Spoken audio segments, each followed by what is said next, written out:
అందరికీ నమస్తే అండి. వైఎస్ఆర్సీపీ పార్టీ నిండా సగానికి పైగా అందరూ కూడా బూతుగల్లే. వాళ్ళు చేసినప్పుడు ఎవరూ కూడా వైఎస్ఆర్సీపీ పార్టీ అధికార ప్రతినిధులు లేదంటే మహిళా నాయకురాళ్ళు ఎవ్వరూ మాట్లాడలా. ఆ రోజున జగన్మోహన్ రెడ్డి సపోర్ట్ చేసాడు. ఎవరికి ఆ గోరంట్ల మాధవ్ కావచ్చు, అంబటి రాంబాబు కావచ్చు, అనంతబాబు కావచ్చు, ఇంకా కొంతమంది ఎమ్మెల్యేలు ఉన్నారు వాళ్ళకి కావచ్చు. ఎక్కడొక్కడ పార్టీ నుంచి సస్పెండ్ చేయడం కానీ, ప్రభుత్వంలో ఉన్నప్పుడు వాళ్ళ పైన చర్యలు తీసుకోవడం కానీ ఎక్కడా మనం చూడలే. ఇవాళ వాళ్ళు మాట్లాడే మాటలు వింటూ ఉంటుంటే ఆశ్చర్యం వేస్తుంది. ఆ రోజు మాట్లాడి ఈరోజు మాట్లాడుతుంటే ఓకే. ఆ రోజు మీరు ఖండించి ఆ రోజు మీరు మీ గోరంట్ల మాధవ్ని కానీ లేదంటే అనంతబాబుని కానీ అంబటి రాంబాబుని కానీ ఇదే విధంగా దుమ్మెత్తి పోసుంటే ఇవాళ మీరు మాట్లాడడానికి అర్హులు. ఆ రోజు మీరు సపోర్ట్ చేసి ఇవాళ అసలు మన పార్టీలో అలాంటిది ఏది జరగనట్టు ఇక్కడికి వచ్చి నీతులు చెప్తుంటే చిరాకు అనిపించట్లేదండి. ఒకసారి ఇవిడ ఎమ్మెల్సీ ఇవిడ ఏం మాట్లాడుతుందో అనిపిస్తుంది చూడండి. Railway Koduru MLA, Janasena MLA, అతను ప్రభుత్వ విప్ కూడా అరవ శ్రీధర్ అనే వ్యక్తి కీచక పర్వం మనం చూసాం. ఎంత జుగుత్సాకరంగా అతను వ్యవహరించిన వీడియోలు బయటికి రావడం జరిగింది. నిజంగా ఆ వీడియోస్ చూస్తే ఈ రాష్ట్రంలో ఉన్న మహిళలందరూ సిగ్గుతో తలదించుకున్నారు. గోరంట్ల మాధవ్ వీడియోను అనంతబాబు వీడియో చూసిన తర్వాత మీరంతా గర్వంతో తలెత్తుకున్నారండి. సిగ్గనిపించట్లేదండి. తప్పే ఎవడు చేసినా తప్పే. అది జనసేన పార్టీనా, తెలుగుదేశం పార్టీనా, వైఎస్ఆర్సీపీ పార్టీనా, తప్పే ఎవడు చేసినా తప్పే. తప్పనే చెప్పాలి. మేము గతంలో కూడా మాట్లాడాం. మరి ఆ రోజున గోరంట్ల మాధవ్ వీడియో బయటకు వచ్చినప్పుడు, అంబటి రాంబాబు ఆడియో బయటకు వచ్చినప్పుడు, అనంతబాబు వీడియో బయటకు వచ్చినప్పుడు ఆ రోజున ఎందుకు స్పందించలేదండి? ఆ రోజు కూడా మాట్లాడాలి కదా. మహిళలకు అందరికీ రక్షణ లేదు ఆ రోజు అంటే మీ పార్టీ నాయకులు చెప్తే ఒప్ప, నేను ఇదేమో ఒప్పు అని లేదంటే జనసేన ఎమ్మెల్యేని సమర్థించడం చేయండి. నేను తప్పే ఎవరు చేసినా తప్పే. కానీ వాళ్ళు వచ్చి మీరు ఉపన్యాసాలు చెప్తుంటే కడుపు రగిలిపోతుంది అంటున్నా. అసలు మాట్లాడే అర్హత కానీ క్వశ్చన్ చేసి ఇది కానీ మీకు ఉందా? మీ పార్టీ నుంచి కానీ లేదంటే మీరు అధికారంలో ఉన్నప్పుడు కానీ వాళ్ళపైన ఎటువంటి యాక్షన్లు తీసుకున్నారో కనీసం వీడియోలు బయటకు వచ్చినప్పుడు కానీ ఆడియోలు బయటకు వచ్చినప్పుడు కానీ చట్టపరంగా చర్యలు తీసుకొని అవతల బాధిత మహిళలు ఎవరో అసలు ఏం జరిగింది ఇలాంటి విచారణ చేపట్టారా? ఏమన్నారండి? మళ్ళీ వాళ్ళు ఎవరో మాకు తెలదన్నారా? మీరు అధికారంలో ఉన్నప్పుడు వాళ్ళని బెదిరించి బయటికి వచ్చి మాట్లాడడానికి కూడా సాహసం చేయలే ఎవరో కూడా.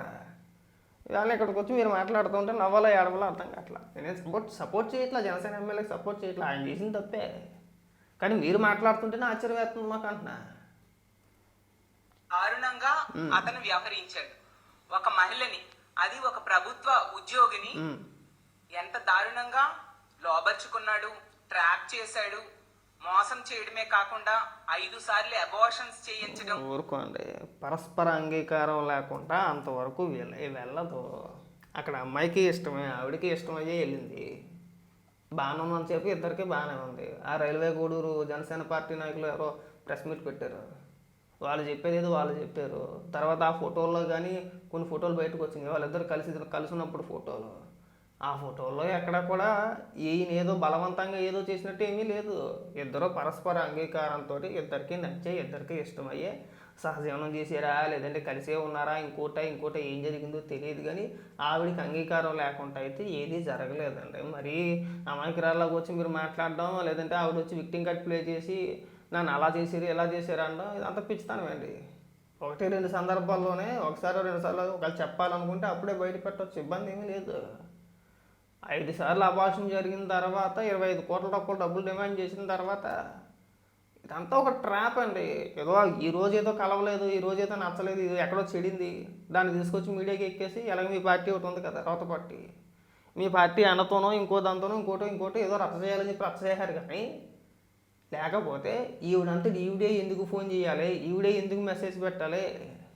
ఎమ్మెల్యేగా గెలిచారని చెప్పేసి కాంగ్రెస్ పెట్టడానికి ఫేస్బుక్లో ఫోన్ చేశారట, మెసేజ్ పెట్టారట. ఎక్కడండి ఇది? నార్మల్గా పెట్టాలనుకుంటే మన వాళ్ళలో కూడా పెట్టచ్చు. ఫోన్ చేస్తే 2 గంటల సేపు మాట్లాడడం, కారు వేసుకుని ఇంటికి వస్తే కారు ఎక్కి వెళ్ళిపోవడం, ఇవన్నీ చాలా చిరాకుగా ఉంటాయండి. మహిళల గురించి మాట్లాడే ఉద్దేశం లేదు కానీ చెప్తున్నా ఉదాహరణకి. ఆవిడ ఏమి చిన్న ఆవిడేమీ కాదు, ఆవిడ అంత అమాయకురాలేమీ కాదు. ఇదంతా ప్రీ ప్లాన్డ్గా జరిగింది. ఎమ్మెల్యే కదా చక్కగా డబ్బు ఉందని చెప్పేసి ఇంకోటి ఉందని చెప్పేసి అనుకుందేమో. వర్కౌట్ అవ్వలేదు. వర్కౌట్ అవ్వటప్పటికి రోడ్ ఎక్కేశారు. ఇంకా మాట్లాడమ్మా. బెదిరించడం, కొట్టడం అంటే ఎంత బరి తెగించి ఈ కూటమిలో ఉన్న ఎమ్మెల్యేలు వ్యవహరిస్తున్నారో ఈ సందర్భంలో మనకు అర్థమవుతుంది. కూటమి ఎప్పుడు ఎవరిని సమర్థించలేదు, అలాగే మద్దతుగా నిలబడలేదు కూడా. చంద్రబాబు నాయుడు గారైనా పవన్ కళ్యాణ్ గారైనా ఇలాంటి వ్యవహారాలు బయటకు వచ్చినప్పుడు చాలా స్పష్టంగా క్లారిటీగా గతంలో ఇలాగే సచివేడి ఎమ్మెల్యే ఆదిమూలం ఎవరు ఆయన పేరు, ఆయన వీడియో బయటకు వచ్చినప్పుడు అరగంట కూడా ఆలస్యం చేయకుండా ఇమీడియట్గా పార్టీ నుంచి సస్పెండ్ చేసి తర్వాత విచారణ చేపట్టారు. తర్వాత ఎవరైతే కేసు పెట్టారో నేను బాధితురాలని చెప్పేసి అన్న మహిళ ఎవరైతే ఉన్నారో ఆవిడే స్వయంగా వెళ్ళి కేసు వాపస్ తీసుకుంది. తర్వాత ఏదో వాళ్ళిద్దరికి ఏదో జరిగింది, అయినా సరే పార్టీ నుంచి తీసుకోవాల్సిన చర్యలు తీసుకున్నారు, సస్పెండ్ చేశారు. మీరు చేయలేదుగా. వైఎస్ఆర్సీపీ పార్టీ నుంచి అమ్మటి రామబాబుని సస్పెండ్ చేయాల, పైగా మంత్రి పదవి కట్టబెట్టారు. గోరంట్ల మాధవ్ సస్పెండ్ చేయలే, పైగా అధికార ప్రతినిధి ఈరోజు జగన్మోహన్ రెడ్డి ఎక్కడైనా ఒక స్టేజ్ మీద నిలబడితే జగన్మోహన్ రెడ్డితో పాటు గోరంట్ల మాధవ్ నుంచి ఉంటున్నాడు. అలాగే అనంతబాబు ఎమ్మెల్సీ వీడియో బయటకు వచ్చిన తర్వాత ఇంటికి పిలిపించుకున్నాడు జగన్మోహన్ రెడ్డి. ఇది ఎక్కడ తాను, ఇది ఎక్కడ దరిద్రం, మరి ఏమైపోయింది అంటే విలువలు విశ్వసనీయత మీరు 10 మందికి పాఠాలు చెప్పడానికి కానీ మీరు పాటించరేమో. కానీ కూటమి ప్రభుత్వం కానీ చంద్రబాబు నాయుడు గారైనా పవన్ కళ్యాణ్ గారైనా తెలుగుదేశం పార్టీ నాయకులైనా జనసేన పార్టీ నాయకులైనా ఎప్పుడు ఎవరిని కూడా వదిలేయలేదు. గతంలో ఇలాంటి ఆరోపణలు వచ్చినప్పుడు కూడా కొంతమందిని పార్టీ నుంచి సస్పెండ్ చేశారు, కానీ ఎక్కడ కూడా సమర్థించి వెనకేసుకురాలా. ఈరోజు కూడా జరుగుతుంది, కాస్త చూద్దాం. మరి ఇంకా సస్పెండ్ ఎందుకు చేయలేదు అనేది తెలీదు. ఒకవేళ ఈయన లోపల అంటే రైల్వే కోడూరుకు సంబంధించిన కొంతమంది జనసేన నాయకులు చేసిన ఆరోపణలు ఏవైతే ఉన్నాయో 25 కోట్ల రూపాయలు డబ్బులు డిమాండ్ చేశారో, లేదంటే ఇదంతా ట్రాప్ చేశారని, సో ఆ కోణంలో కూడా ఏమైనా చూస్తున్నారో మనం చూద్దాం. కానీ మీరు వచ్చి నీతులు చెప్పమాకండి, చాలా చిరాకుగా ఉంది.